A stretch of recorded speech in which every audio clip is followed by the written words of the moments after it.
With the recent announcement that we're finally getting our first black and white season on the Doctor Who collection set, I thought it would be a great idea to sit down and have a chat to Chris Chapman about the forthcoming box. Hopefully we can get a few of the surprises out of him as to what's due, and actually also have a talk about the feature that he's involved with in this one, which is Looking for David. Hi, Chris. How you doing? Very well, Jess. How are you? Good. Thank you very much, as always. So season 2, our first black and white. And this is a season of change. And I got to be honest, I'm really looking forward to this box set release. Yeah, me too. It was always strange that we'd have people asking at conventions and stuff, you know, are you going to do the black and white sets? Like we wouldn't. Like we would be that cruel that we would do everything else apart from these 6 wonderful seasons. But of course, we were always going to do the black. The intention has always been to give every season its own set. That's I think from the very beginning we would say that. So no, delighted to be able to do it. And I think, you know, 2 was probably a good guess for what would come first because it's so near to completion. You know, only missing those 2 episodes of the Crusades, and it is such a shame. It is only just missing those couple, and I know we're getting those as telesnaps. How long would you say that you've been in the know about season 2, and have you been involved in a lot of the planning behind it? I think I've known for a while that it would be our first 60 set. So we've probably known that for a few years, that it would be the first one we'd come to. And that's just a logical thing, you know, that there's no point now of going, let's do season 3, you know, would be an insane play. And I think doing something like season 5 now, when we've just released Snowmen and so on, again, these things don't make sense. So I think 2 is a very natural one to do. And I know that it was a lot of work, I think, for Peter Crocker, who does pictures, and Mark Ayres, who does the sound, the audio restoration. That it's a huge job for those guys to have so many episodes in a season. So I think it was a massive undertaking for them. And I just kind of swan in and go, hey, how about a documentary about this? And we, on this one, you know, we've had this series, the Looking For series, going. I mean, we started this in like 2012 or so, that we had on the Sensorites, we did Looking for Peter R. Newman, and then on season 10 we did Looking for Lenny Main. And it's not the kind of thing, I don't want to do these every box set. I don't think it's like the Matthew Sweet interviews. I think it's something that, you know, you want to save for just the right topic. But I suggested, wouldn't it be lovely to do one on David Whittaker? And David is different to someone like Peter R. Newman, because Peter R. Newman, we know nothing, you know, was just a name and nothing else. And I think with David it's slightly different, because we all know David Whittaker, and we all know his stories really well, and we talk about him a lot. But you know, for somebody who was that essential to the creation of Doctor Who, and who was there at these, you know, he was there for, you know, script editor all the way through until Dalek Invasion of Earth. He's writing things like The Rescue. You know, he's writing these huge, big hitting stories later on. He's the guy you get to introduce your new Doctor in Power of the Daleks. He comes back and does that season's big finale in Evil of the Daleks, and he's still there trucking away in Ambassadors of Death, you know, in John Pertwee's first season. So this is kind of the Terrance Dicks of the 60s, but one who was quintessential to the birth of the show. And I think the way we talk about it in the film is that we've always said that kind of, and Human Nature said on telly, that you have the Doctor has a father and a mother, and that's Sidney Newman, and it's Verity Lambert. But we see David Whittaker in our film as the uncle. You know, that he's present.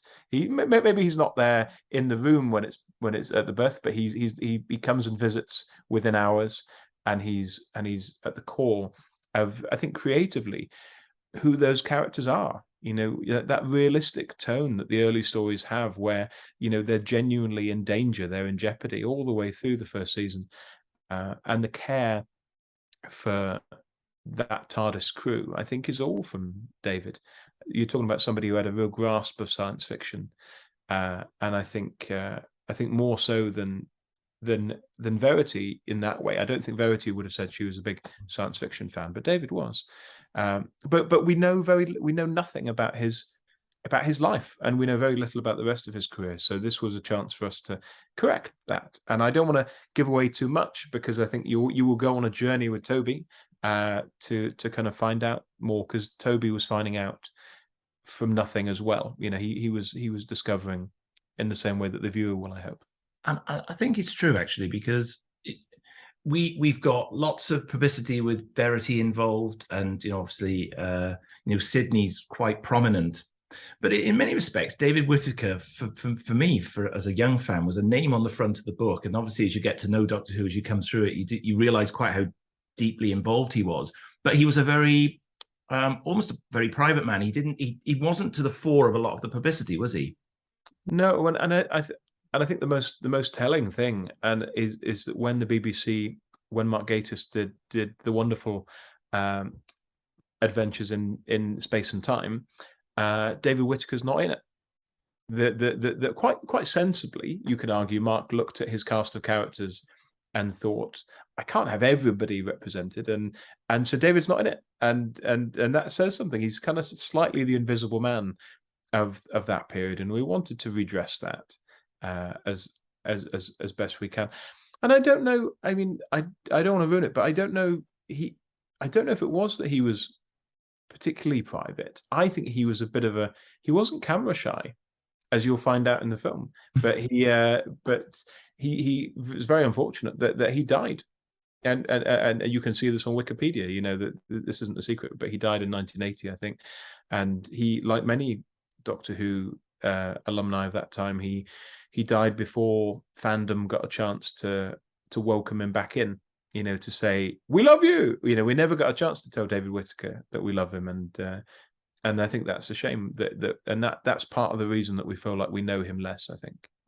And I think that's why hopefully the telling of this story will I think be of great interest to the fans. When you start out on doing one of these, I know I've talked to you before about the Terrance Dicks one, but when you start out on these, do you have a set plan as to exactly how it's going to go, or is it a little bit like almost like you're investigating and you find things as you go along during the filming that take you off down different tangents, or is it fairly hard set right at the beginning?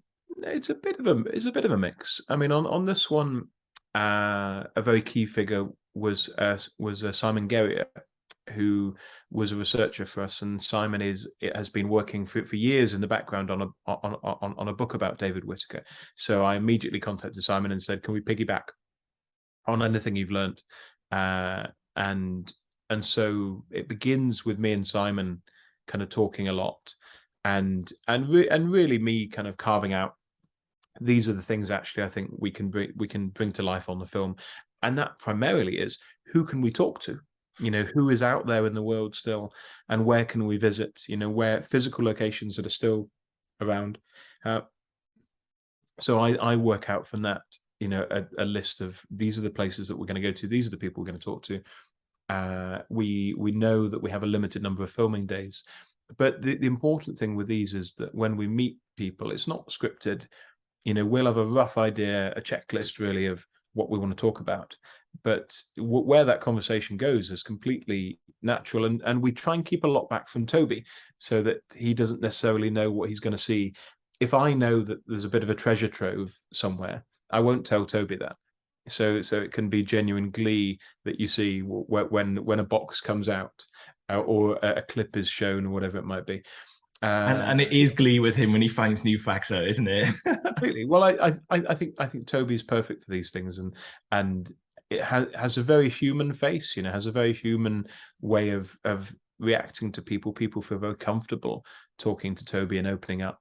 And but I think as a fan, you watch it and you share Toby's glee. You share his childlike excitement at these things, and he knows when something is to be played sensitively. When you're talking about somebody who we've lost, I think it's important to be able to be sensitive about that too. But we do try to keep it as unplanned as we can within those bubbles that we've created, and in this case, things can change a lot as they go. You can change your plan in the edit. On this one, I shuffled around quite a few things, and we did a filming day later than the rest of them because of a COVID, because somebody had COVID during the original filming. We had to cancel that, and we restaged something later, and that was helpful because it meant we could kind of go, oh well, we know that we've done this, so let's kind of rethink this a bit. But no, I think something like the Abominable Snowmen documentary we did recently, or the location documentary on season 22, are so kind of, so much of those is this kind of joyous adventure, this kind of celebration, and I think with Looking for David, it's the hard stuff. I think Simon Guerrier said that. I think Nick Briggs had said this originally, that sometimes with Doctor Who research, when you get to the hard stuff, you could call it kind of very, very strong orange squash, very strong orange squash. I can't say orange squash that you'd pour it in, and I think this is one of the most intense and extreme of the docs we've made in terms of the level of stuff that you will learn. So on an academic level, I think it's a really weighty doc that's full of things that have never been said before. But I hope it's funny and intimate and emotional in the way that you'd want it to be as well. So it'll be a real contrast with the other ones we've done recently, I think. And I mean, you definitely channeled that with the Terrence Dicks one in particular, because it was handled extremely sensitively, and it brought a tear to your eye, particularly when you got to the end of that one. And I think if you've got half of that in this one, I think it'll, particularly with the fact that I'm going to learn a lot because I don't know an awful lot about David in particular. But if you've got half of that in this, then you should be on to a winner, hopefully. I think this one is far more of a mystery. I think it's far more journalistic, and it's us really uncovering something. I think with Terrence, it was hopefully a very warming celebration and an intimate portrait. But I think with David Whittaker, it's kind of archaeology in a way. We're piecing together things that don't always make sense, things that are conflicting, things that are dramatic and scandalous, and then sad and awful and tragic, and so it felt a lot more to me like a journalistic piece than we would normally do. So I think people will be quite surprised by it when they see it. And how long would something like that feature take for you to sort of produce from start to finish? It depends what else is going on, actually, because I tend to run my Doctor Who stuff alongside my day job in telly. I think I did this one in a gap just before I started a big telly job. Yes, I did a show with Stephen Fry last year, presenting, and I think I arranged this to happen just before I started on that. So in that case, oh god, it might be that it might take a month to kind of set up. You can't set up a shoot the week before it because you'll never get the availability of the people involved in it. But if you've got at least a month ahead to say, are you free on these dates? But I'll be balancing that with other jobs at the same time, with other shoots and so on. So it might be a month or two of prep going on. In this case, we did more days than we would normally do. We shot Looking for Peter in 2 days back at the time, and it's only a 20-minute doc, but this one is an hour, and we wanted to go geographically to certain places, and so I think we were filming for 4 or 5 days on this.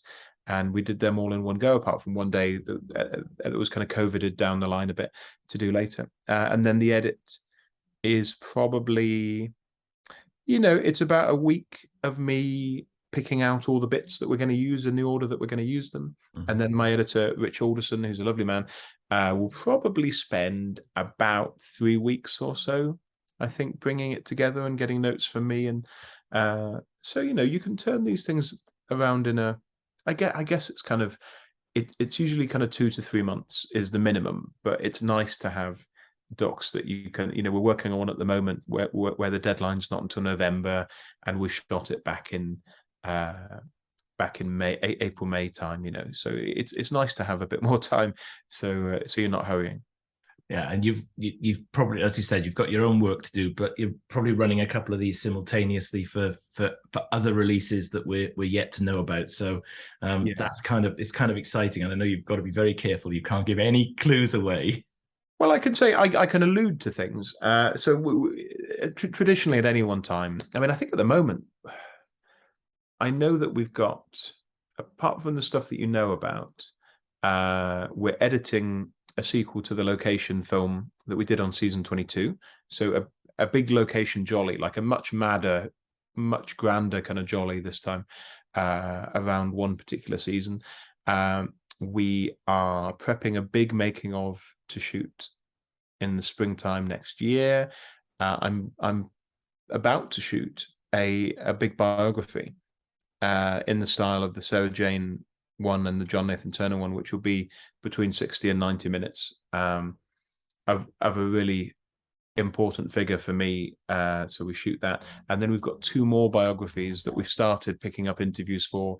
If we're sitting down with somebody, we're like, oh, we should talk about so and so as well, because we know those ones are coming down the line. So there's probably about 6 or so that I've got call sheets for, that I'm kind of slowly kind of amassing.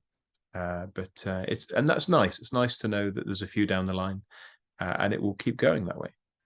And the season 2 box, as I think I said at the top of the piece, it's very well looked forward to, this one. I think you're right. There's a lot of discussion. Will we get black and whites? Won't we? We always knew it was coming.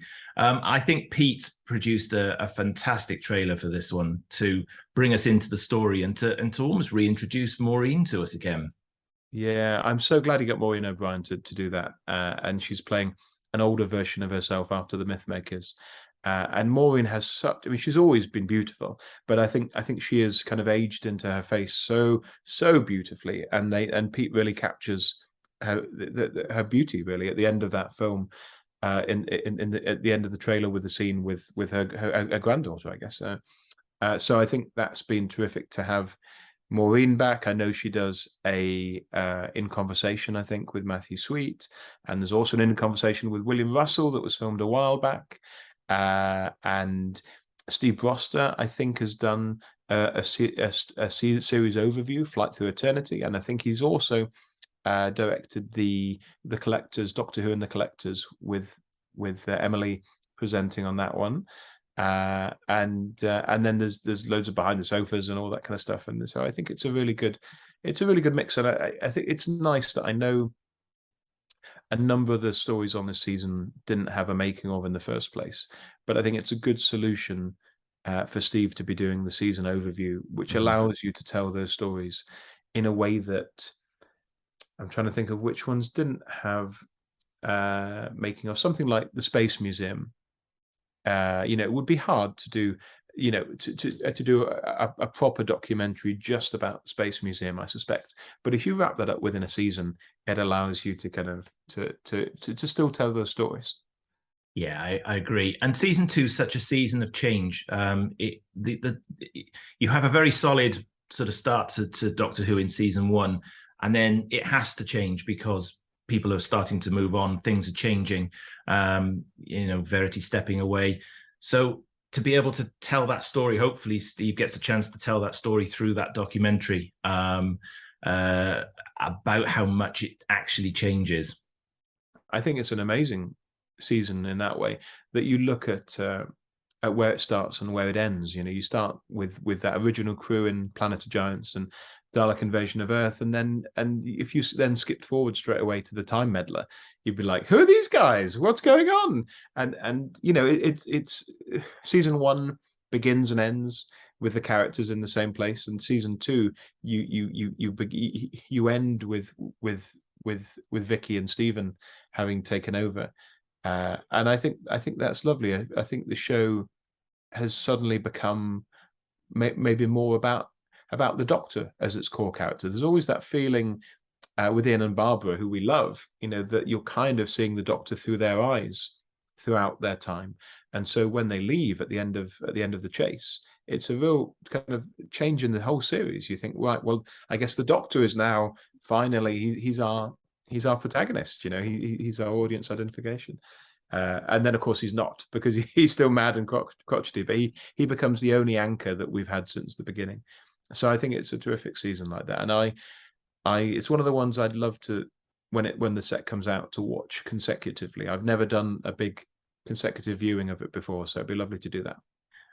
I've not long done one, and it is. I will rewatch them all again when they come out on the box set, but I hadn't realised quite how much it changes and quite how the dynamic alters. And William changes a lot actually as he comes through the season. And you're right, if you were to look at the opening story and you look at the end story, they are poles apart from one another. And of course, we get an opportunity to see a brushed up crusade as such as we come in. And of course, it isn't going to be, we believe, an animation. We believe it's going to be telesnaps. What's behind that decision?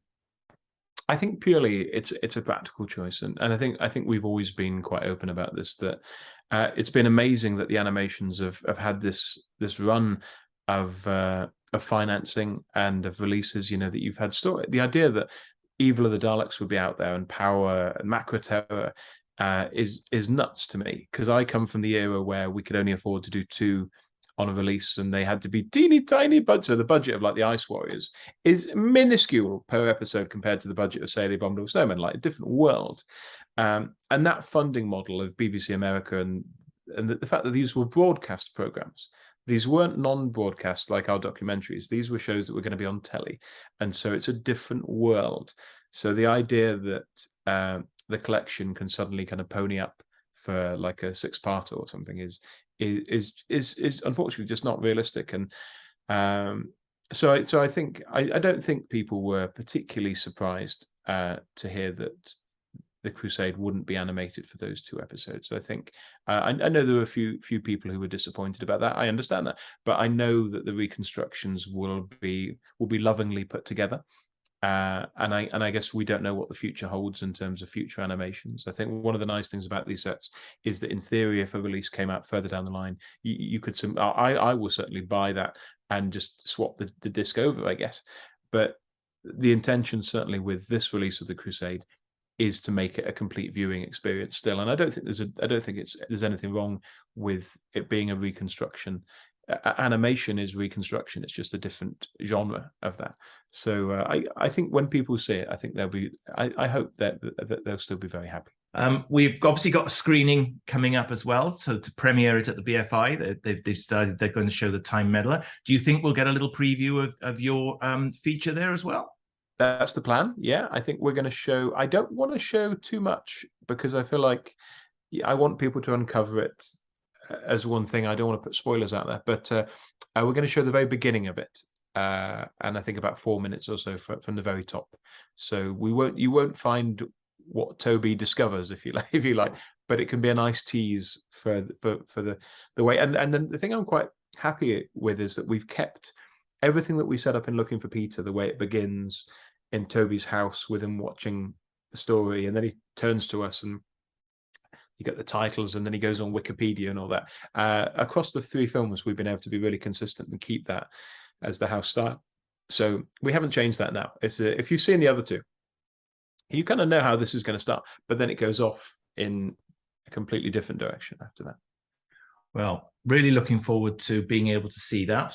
Hopefully, it's a November release. We know that much. If there's a premiere in just at the very end of October, so we're really looking forward to it. I don't think we know that, do we? Well, I don't know if we do or we don't. I'm guessing, actually. Part, you know what? I'm guessing. That'd be nice. It would be I'm nice. I'm trying to make it up like I know what I'm talking about. No, hopefully it's a November release, but if it's not, then so be it. But at least we get a chance to see some of it, hopefully, at the BFI. As always, Chris, a pleasure to talk to you. I love talking about your work. I think some of the bits of the box sets that I look forward to the most are some of the features that you produce, and I know you've got a lot of fans out there who love them as well. So it's been great to sit down and chat to you again, and here's looking forward to the season 2 box set release. Thank you very much, Jason. A pleasure.